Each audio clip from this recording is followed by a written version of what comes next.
Let's get started by thanking our wonderful sponsors who make this show possible every week. We can't thank them enough. With more screen usage and indoor time, myopia, also known as nearsightedness, is increasing and getting worse in children.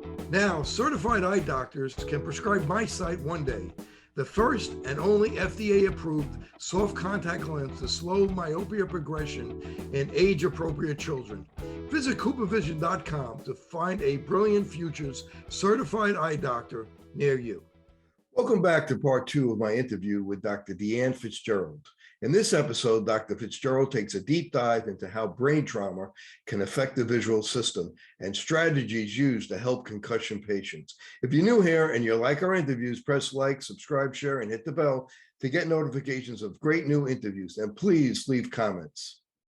And we talked about convergence, which is about 50% of the people with a concussion will have some kind of convergence problem. The same with accommodation, about 50% of the people. Explain what accommodation is and how we could test for it to see if somebody's having a problem with it.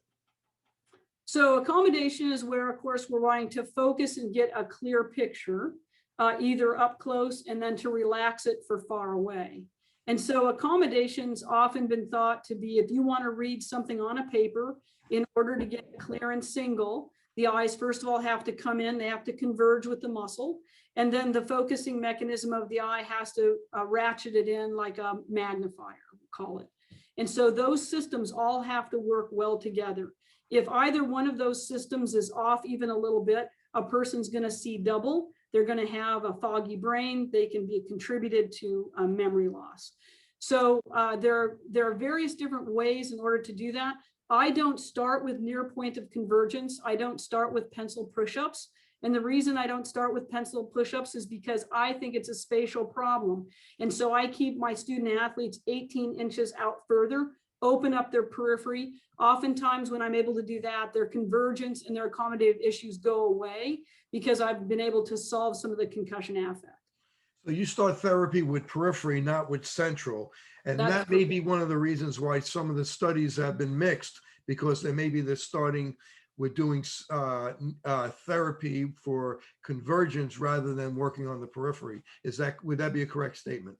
Yeah, close. So what ends up happening is we've got to find out symptom. You know, it's symptom and symptom provocation. So let's find out where it is they're bothered and then figure out how we can get beyond that point. So if there's symptoms that they show that they're showing a large amount of symptoms because they're not sleeping, I got to get them sleeping. If they show a large amount of symptoms because of one thing or another, I've got to start there. So the number one thing I do is I get them sleeping. I give them magnesium or a product Calm that they take 20 minutes before they go to bed. I talk to them about sleep hygiene. I talk to them about different types of things. And then I never take a kid off of school, but I might do half a days because there's already a lot of anxiety driven with them not being in school. Now let's talk about the big one, saccades. How are saccades affected? I mean, it's very complicated because a lot of the brain is involved in saccades. And how can we use saccades to help us in diagnosing concussion, especially with like the King-Devick test? Okay, so eye movements are definitely very complicated. And so what we've shown is that when someone has a brain that's not working well, that pursuits and saccades also do not work well. So the King-Devick is able to be a sideline test to show what type of eye movement capability that student athlete has at that point in time. If they score lower than what they normally or the norm would score, we're concerned about whether or not they have a concussion. And so once again, that's where the eye and the brain come in to whether or not we can say sidelining a student athlete for that particular concussion. We want to be able to do pursuit and saccade rehab, but once again, that shows us there's a motor problem, a central line problem. So gait, balance, eye-hand coordination all come into play to help with saccades and pursuits. And explain to the audience what a saccade is and what a pursuit is. Sure. So a saccade can be done, well, first of all, it's moving from one object to the other. So a saccade is if I had my thumb out to one side, I'm looking at the thumb, and then I want to go over to the next target. That's a saccade. I'm moving over, and it's a staccato type of motor activity. And so what ends up happening, a pursuit cannot be done without there being an object of interest to follow. And so when we're pursuing or scanning our periphery, and so they are in different places in the brain, and you can have reflexive saccades and volitional saccades, which are different parts of the brain as well. So let's talk about the different visual pathways that are affected during concussion. Talk about parvocellular, magnocellular. Tell us how each one of them will affect somebody and cause symptoms of it, if they're having a problem with that visual pathway. So the visual system has a multimodal pathway, with a couple of them being magnocellular, which would be more the periphery, big picture, subconscious, preconscious type of activity. And that's the one that's myelinated at birth. And then you have your, which would also be considered ambient or dorsal stream. And then you have your focal parvo system that's high resolution, slow, detail, color, and they're in different parts of the brain, but they work together in order to give us our visual system. So can that help us if we're having trouble, say, with color or resolution? Then we know it's affecting the parvocellular, which is usually what, 80% is affected in concussion? Sure. How can that help us with, with diagnosis? If someone's having trouble with attention or concentration, or maybe speed. I don't know if I'm understanding the question, but first of all, if I'm looking at eye movements, if they're unable to fixate, that's where I have to start. So if they have a lot of saccadic intrusions or eye movement or oscillopsia with that, then I have to be able to get them to fixate. I guess, once again, I'm taking a look at symptoms, and then I use a different part of the brain. So the cerebellum deals a lot with rhythm and timing and movement. And then you have the frontal lobe, which is your executive function. You have your superior colliculus, is your map of the world. And then you have your inferior that uses sound. So what we know is if I need to move a saccade to move faster, if I use sound, I can get that saccade latency or that accuracy to be faster. So there are certain things within therapy we can get the eye movements to work better at. I think people don't realize that there are fibers from the eye, pathways from the eye that have nothing to do with vision. They actually, 18%. And if you could explain that, the fibers that go to the midbrain and that don't have anything to do with vision, and how it could affect circadian rhythm, especially if it's affecting the IP RGC cells. Okay, well, what ends up happening is brainstem has a lot to do with a lot of things, right? So that's our breathing, our movement, our heart rate, all those subconscious types of things. So if we have an injury, a concussion, which can have a brainstem affect to it, first of all, it's going to affect our breathing. It's going to affect our autonomic nervous system. And so the pupil is tied to that parasympathetic sympathetic system. And that's why it's gotten more traction to take a look at it. And in addition to that, then you have the fight or flight. So if you have a person that could have a brainstem difficulty, they're going to show a cranial nerve affect. So they're so tied together that, once again, we have to figure out where in the brain this is happening, and then what can we do in order to get that person to be better. So let's talk about post-traumatic vision syndrome. What is it, and what are some of the symptoms? So post-trauma vision syndrome was first elucidated by Dr. Bill Padula. And what happened is, in his studies and his work with people with head injuries, is that there was a cluster of things that would occur. And so in that post-trauma vision syndrome, you have the eyes operating in a certain fashion. So we might see more myopia. We might see an eye turning out or in. We might see a conjunctive spasm. So these were all tied together in someone getting a head injury. And if post-traumatic or post-trauma vision syndrome and cognition, how are they related?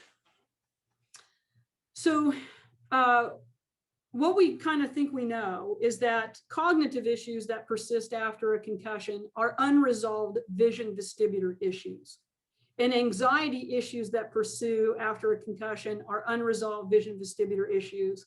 And anxiety is the same way.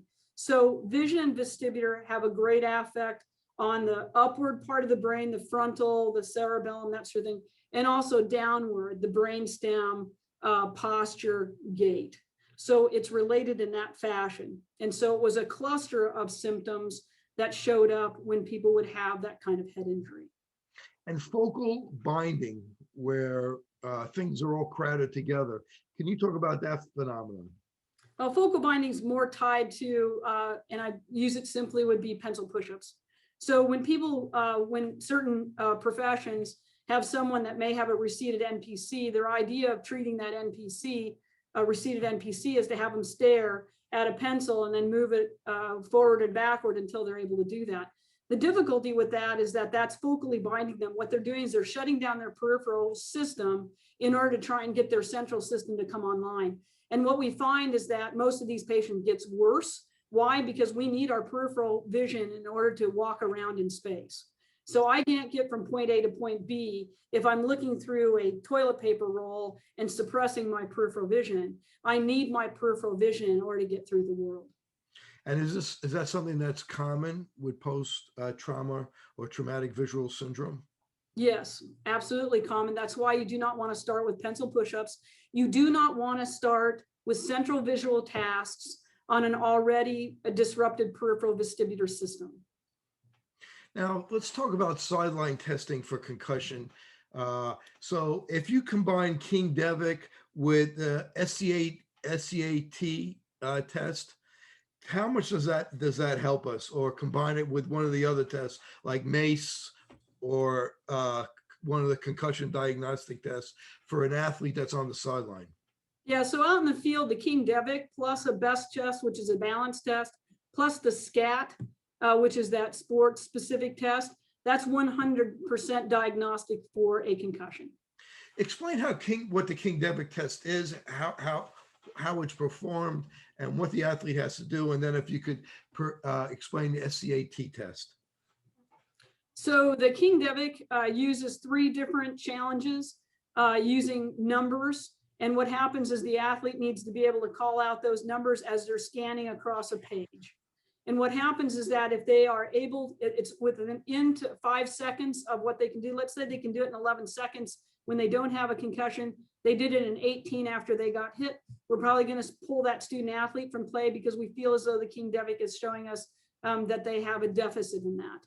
And then the SCAT asks several questions, and then it also has them do some balance testing for the SCAT. I don't perform the SCAT, so as a result, I'm probably not as articulate about the SCAT. And how about like impact? Is that something that that the immediate post-concussion assessment, is that something that you work with other professionals on? Yeah, I'm CIC certified in impact testing and have been since 2010, which just means is the highest education they have for that. I believe I'm the only optometrist that has that. The impact testing originally, when I started using it like in 2007 and then greater in 2010, was absolutely the gold standard for cognition testing, psych testing done on a web-based product. And so as a result, it was just another tool to the toolbox. And so it's still the gold standard for athletics in helping determine where we're at with getting that student athlete back to play. But there are other cognitive tests that are coming up the ranks. CogniView, there's brain gauge, there is CNS vital signs, there's CBS health. So there's a lot of other ones out on the market that could possibly be used, but impact testing is the gold standard for athletes. And you mentioned return to play. About 90% of athletes could go back within 3 weeks. How can you tell when they're ready to go back? So first of all, that's a study. That's not what I do. So what ends up happening is that the study says that people will be resolved of their symptoms within 26 days. That's not how I operate at all. So first of all, we constantly are doing a symptom sheet rating, and then we do various different types of things in order to determine whether or not that student athlete can get to certain other levels to get up and out of play. So one of them is their symptom survey. How are they sleeping? How are they eating? How's their headache? What do they rate their headache at today? Then we'll put them through a symptom limiting movement, symptom limiting cognition. And then after we've had them in for about 7 to 10 days, depending upon how severe the injury has been or the symptoms, and then I'll go ahead and do a treadmill test, and we'll see on that treadmill test whether or not they're able to do that. And so a lot of times the athletes might get to about the last 3 to 5 minutes, their symptoms go up, they fail that treadmill test. We have to start over before we can get them out to play. That's very interesting. Now, what are the risk factors that for recovery? There's certain risk factors that are more likely to recover quicker or recover slower. Well, if people have any type of mitigating difficulty, so first of all, if they're been diagnosed with a learning disability, perhaps it's a little harder to see where they might be at in the spectrum of getting better. ADD, ADHD, the medications, if there's a history of depression, if there's a history of a previous concussion. And we have the other types of things where if we have dizziness at the time of the injury, they might have a protracted recovery. If they have anterior or retrograde amnesia, that's going to be a little bit different. So let's talk about the general principles of retraining these people. So now they've been diagnosed, they have the concussion, they're in your office. Let's talk about retraining and the team approach. Who's on the team to help these people? So I'm a little bit unique from the standpoint as I like the view from the lead husky. And what that means is that I look at these student athletes and I won't release them to the athletic trainer unless we've built up a rapport or unless we figured out who's going to release them to play. So once again, everything is driven by symptoms and then their performance. And so as a result, then I just had a kid that came in soccer play. She got cleated right above her right eye, came in with a black eye. She had a vitreous heme in the back of her eye, did not have a retinal detachment. I had to watch her for that. So this was very interesting, is that she had no other type of difficulty, but I had to treat her for a potential of a concussion, and I treated her for her retinal for the potential of a retinal tear. She had a vitreous heme. And what ended up happening is we could coincide those abilities together. And so we were able to release her to soccer play within 3 weeks. Talk about the pyramid of treatment. Where do you look to start and where do we look to finish when we're doing optometric rehab on these people? So I got to look to see where they can start. So first of all, once again, symptoms, take a score on their symptoms. I take a look at how quickly I can leave them in a puddle if I'm doing cognitive testing, if I'm doing balance testing. So we have to do vision, vestibular, balance, cognition, and then I do what's called a reaction time. And oftentimes if I have a student athlete or a parent that doesn't believe their child should not be released back into play, I do something called the Dr. Fitz's concussion crusher. And what I do is I have them warm up on a Dynavision board or a Synaptic or a Binobi, some sort of board. I do a 1 minute run and then I have them do 10 push-ups. I do a 1 minute run and then they do 10 squats or 10 jumping jacks. And then I do a 1 minute run and they do 10 burpees. And if that student athlete's ready to go back to do a reconditioning to get back to play, their numbers will get better, better, better. Oftentimes though, the kid that's not going to do well is that they'll hit, say, at 8.8 seconds, and then they do their jumping jacks. Now they're hitting at 1.1. And now I've had them do the burpees and they're hitting at 3 seconds, or they're throwing up in the waste paper basket. Pretty much that tells the parent that this child's not ready to go back to play. And I've just diminished that athlete in less than 3 minutes. And you mentioned Synaptic, Dynavision, NeuroTracker. Explain what those are.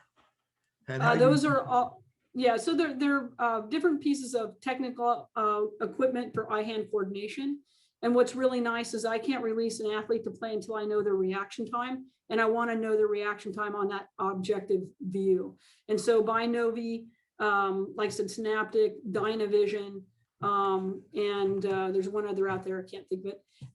Those are the ones that give me that kind of play. So an average athlete, when I'm working with an elite athlete, he should be able to have an eye-hand coordination, timing, probably 0.3, 0.4, something like that. So when I have an athlete that comes in with possible concussion and they're hitting like at 0.8, I already know I have a problem. And then I know how fast I can get these student athletes put back together just based off of all this stuff that I use and how long I've been doing it.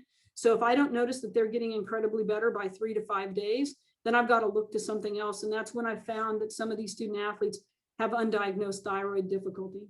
When do you start training them on the Synaptic? Depends on symptoms again. So what happens is that in 0 to 3 days, I have them resting and I do a passive therapy in order to get their symptoms better. So that could be supplements, that could be eating, it could be sleeping. I use light therapy, I use PMF, I use HRV to see where their parasympathetic, sympathetic system's at. We use cranial sacral, we use dry needling. So we're doing all these things to pull them out of symptoms. And then within that 3 to 7 to 10 day range, then I start doing a symptom limiting movement and a symptom limiting cognition to get them going. Explain about the light therapy. That sounds interesting. Sure. So within optometry, it would be known as syntonics. And so we use various different types of light waves in order to calm the system up or to excite the system. And so if I know that these people are having difficulty with the sympathetic system, then what ends up happening is I've got to work on that autonomic nervous system in order to get it to regulate better. So I use heart rate variability and pulse ox to see where they're at. And then I might use light therapy and different types of things, and then check their symptoms afterwards and see if I'm making them better or I'm making them worse. Now, if you're using blue light, how does that help versus using infrared or near infrared? So that would be, I also do low level light therapy, which would be your infrared. And we can use low level light therapy on, say, the base of the brain or the occipital area or for headaches.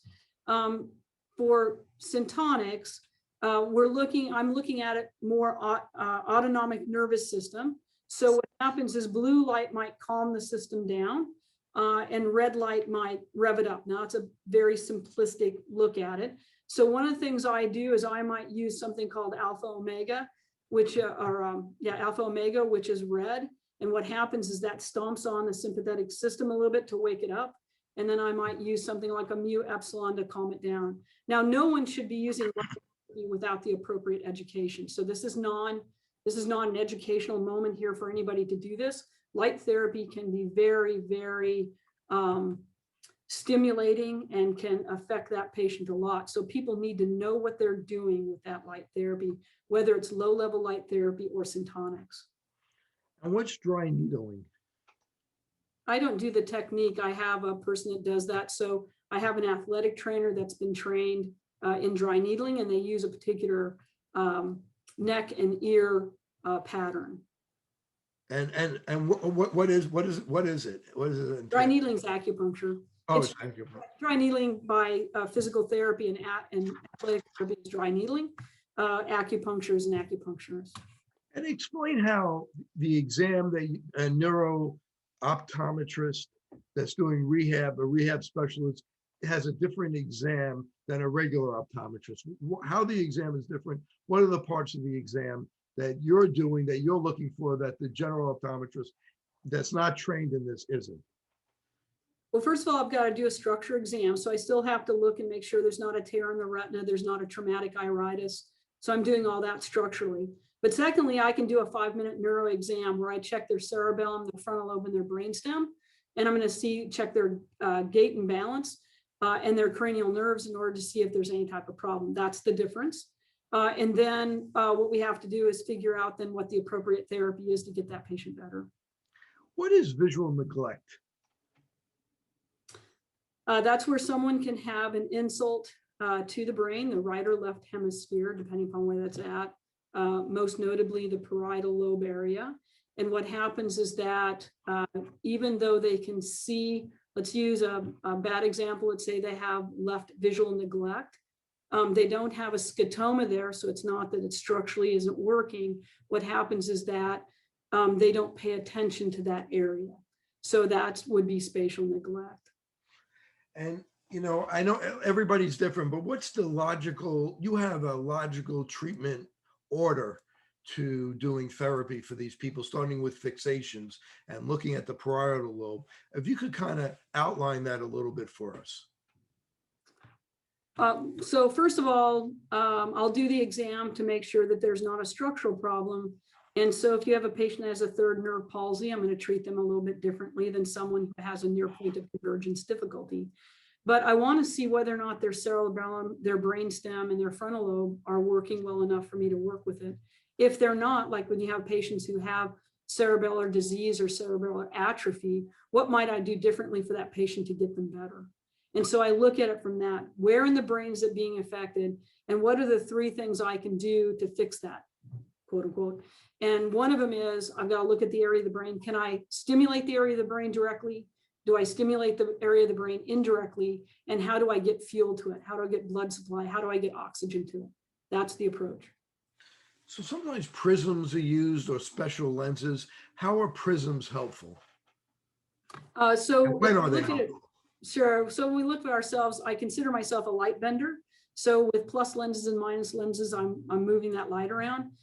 With prisms, I'm doing the same thing. And so some of that is that we're bending that light in order to get parts of the retina to be stimulated, because parts of that retina will stimulate then parts of that brain.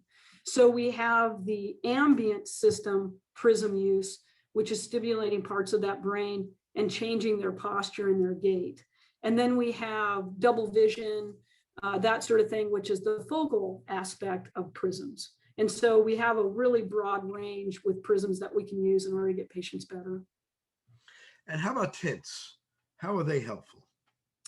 Yeah, so once again, light bending, right? So what we're doing is we're trying to decrease the light from being as stimulating to the eye and the brain as it can be. So blue, FL41, which is sort of a purplish blue, those tend to be more effective in helping our traumatic brain injury patients get better and tolerate light. And do you ever use occlusion? I use occlusion all the time, but I don't use a full occlusion. We can use spot patching. We can use occlusion on the side, on the periphery. So that's a whole big technique on spatial and how you get rid of, say, double vision or how they're working in their space. And you do a number of eye exercises, starting with the periphery, coming closer as they get better to help people improve in this area. If you could just name maybe a couple of the exercises that are done typically in neuro-optometry rehab. Well, I do a lot of yoked prisms, and then I do eye-hand coordination with yoked prisms. And so that's how I'm changing their space. And using, how about, do you ever use strobe with a concussion patient? Or that's no, not right away. That's going to be one of their ending ones. If I put a strobe on them too soon, I can make them worse. But yes, so the Synaptic has strobe glasses. We use them a lot. We use them more in our sports vision performance than we do in concussion management. And you mentioned some about functional medicine a little bit. Let's talk about some of what kind of diet you may put these people on to help them recover better. We talked about omega-3s. How about like curcumin, anything like that may be helpful? Well, first of all, I got to get them into more protein. So they want to reduce their sugar, their carbohydrates, alcohol, caffeine. And then what we want to do is treat them a little bit like a migraine patient, in bed by 9, up by 6. And so we want to do a little bit more of an autoimmune diet or a keto diet. Have you noticed hyperbaric oxygen to be effective in any of these people? That's been very effective in the beginning. It may not be long-term. And so I don't know what to even do with that statement, because I have many patients that I've referred over for HBOT. It still means they need to have therapy. So as a result, though, it does help the blood supply and helps change that for them, but it's not long-term. Right. It's just as one piece of the puzzle, like meditation. Is that ever recommended, or any type of neurofeedback?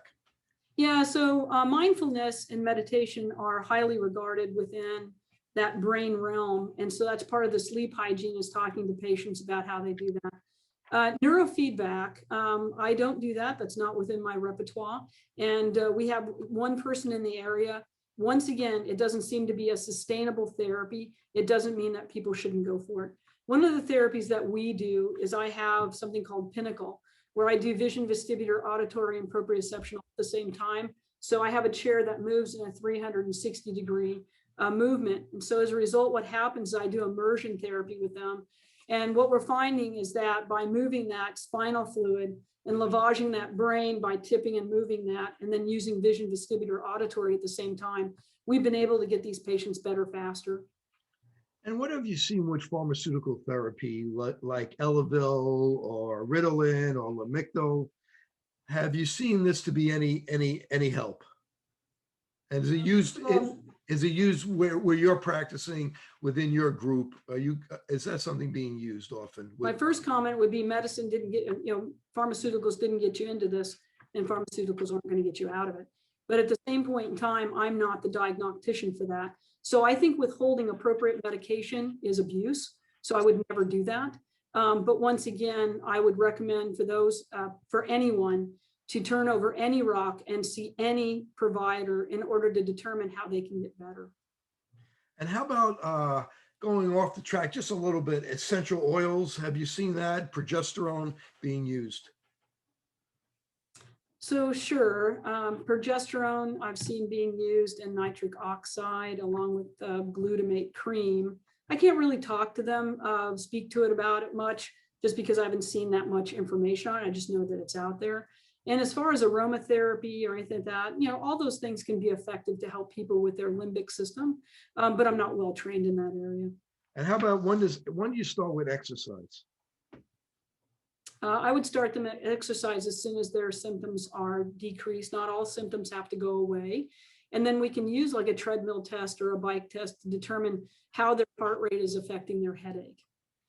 Ginkgo biloba, helpful?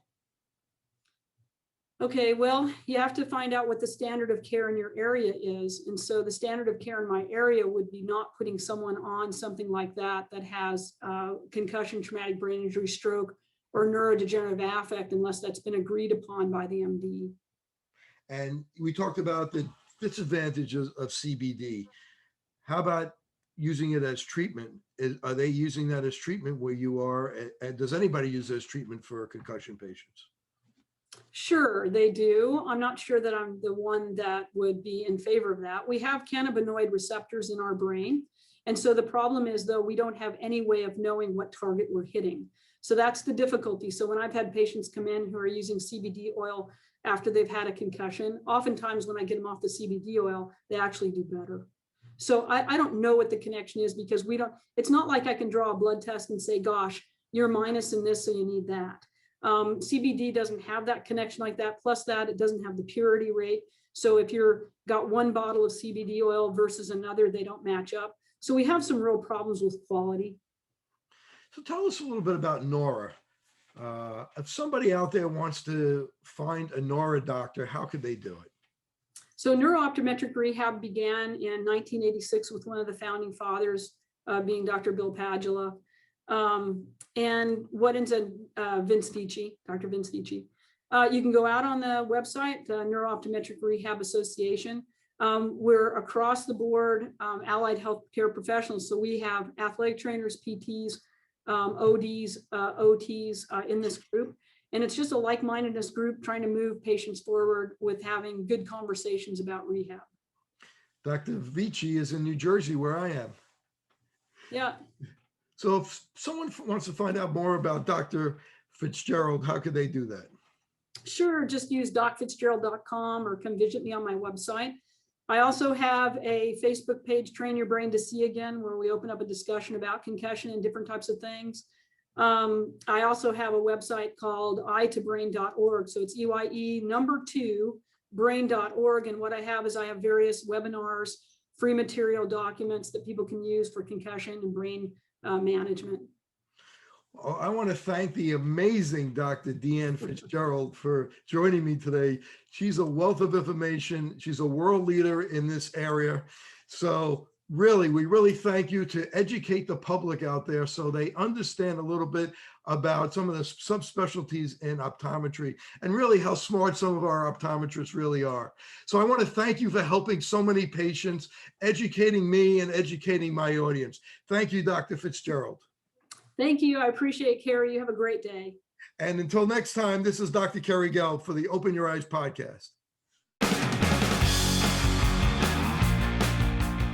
Fitting multifocal contact lenses presents a big opportunity to meet patient needs while growing your practice.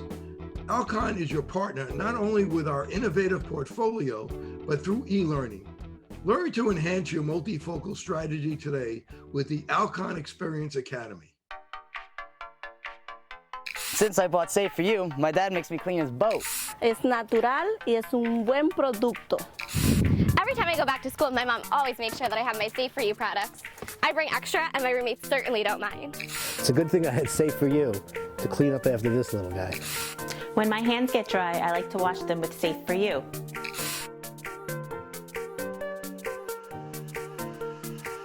And most importantly, the reason why I buy Safe For You is because it's safe for me and you.